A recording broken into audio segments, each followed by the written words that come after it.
J'ai trouvé une vidéo en direct d'un dîner de famille, sauf qu'on est tous morts depuis 10 ans. Je scrollais des flux de caméras de surveillance sur un vieux site quand je suis tombé sur un truc flippant. C'était notre ancien salon, la table, les chaises et nous, en train de dîner. Je me suis figé, parce que toute ma famille est morte dans un incendie, il y a 10 ans. Et là, c'était marqué en direct. Je me voyais assis au bout de la table. Ma copine Samira servait un rôti.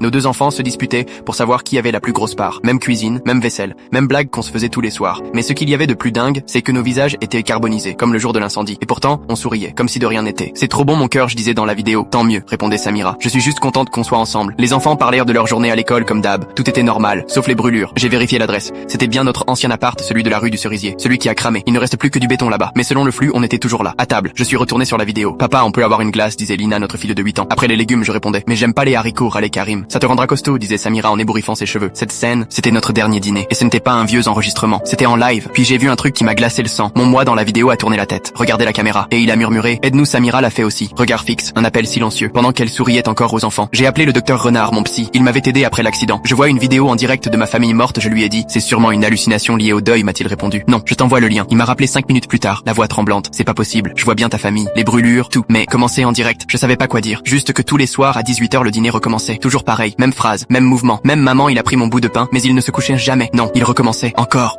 Coincé dans cette scène. Comme un CD qui saute. Sauf que, il le sentait. Il savait. Troisième nuit. J'étais encore là. Mais cette fois, pendant le dessert, mon reflet dans la vidéo m'a parlé. L'incendie s'est jamais arrêté, il a dit. On brûle encore. On est bloqué ici. Comment je peux vous aider? J'ai demandé à mon écran. Samira a levé les yeux. Rentre à la maison. Viens dîner avec nous. On t'attendait, a ajouté Lina. Papa, pourquoi t'es pas venu? A dit Karim. Et là j'ai compris. Il pensait que j'avais survécu, mais c'était pas le cas. J'ai regardé mes mains, brûlées, comme les leurs, depuis 10 ans. J'ai vu mon reflet dans l'écran. Mon vrai visage. Celui que j'avais refusé de voir. Je faisais partie du dîner. Depuis toujours. Cette vidéo, c'était pas une caméra. C'était mes yeux. Et ce soir-là, je me suis enfin souvenu. Je n'étais jamais parti.